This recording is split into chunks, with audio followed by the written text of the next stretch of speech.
Hi friends, நாம் இப்போ chicken biryani வீட்லேயே சுவையாக எப்படி செய்கிறதுன்னு பார்க்கலாம். சுவையாக ஹெல்த்தியான சிக்கன் பிரியாணி.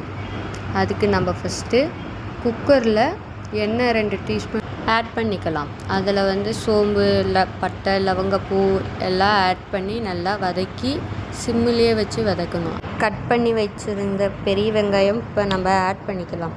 அது நல்லா கோல்டன் ப்ரௌன் கலரில் நல்லா வதங்கினக்கப்புறம் இந்த அளவுக்கு வதங்கினக்கப்புறம் இஞ்சி பூண்டு பேஸ்ட்டு ஆட் பண்ணிக்கலாம். இஞ்சி பூண்டு பேஸ்ட்டு நல்லா பச்சை வாசனை போகிற வரையும் நல்லா வதக்கிக்கலாம். வதக்கினக்கப்புறம் பச்சை மிளகா 3 இந்த மாதிரி நீளமாக கட் பண்ணி ஆட் பண்ணிக்கலாம். அப்புறம் தக்காளியை ஆட் பண்ணி நம்ம நல்லா வதக்கிக்கலாம்.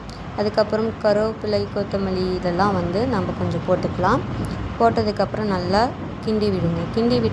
நல்லா தக்காளி வெங்காயம் வதங்கினக்கப்புறம் மஞ்சள்தூள் ஒரு 1/4 டீஸ்பூன், மிளகாத்தூள் 1 டீஸ்பூன், மல்லித்தூள் 1 teaspoon, biryani masala 1 teaspoon add பண்ணி நல்லா வதக்கிக்கலாம். அதுக்கப்புறம் கழுவி வச்சிருந்த சிக்கன் நம்ம போட்டு நல்லா சிக்கன் ஆட் பண்ணி சிக்கன் நல்லா அந்த மசாலாவோட இதுவாகிற வரையும் நல்லா நம்ம இது பண்ணிக்கலாம்.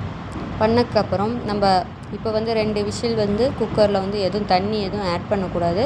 அப்படியே மூடி வைக்கணும். 2 விசில் விட்டக்கப்புறம் ஓப்பன் பண்ணி பார்த்தீங்களா, தண்ணி எதுவுமே ஆட் பண்ண கிடையாது. தண்ணி எவ்வளோ விட்டுருக்குன்னு நல்லா கிண்டி விட்டதும் நம்ம இப்போ தேவையான அளவு 1 கப் அரிசிக்கு 1.5 கப் தண்ணி தான் நம்ம சேர்த்தணும்.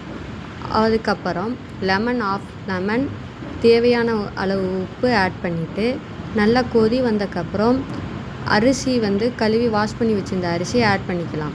நல்லா மூடி வச்சு விசில் வீட்லேயே செஞ்ச சிக்கன் பிரியாணி ரெடி. சுவையான டேஸ்டியாக ஹெல்த்தியான சிக்கன் பிரியாணி ரெடி. இது கூட நம்ம ரைட்டாக ஆட் பண்ணி சாப்பிட்லாம். ஈஸியாக சமையல் டிப்ஸ் வேணும் என்றால் நம்ம சேனலை ஃபாலோ பண்ணுங்கள்.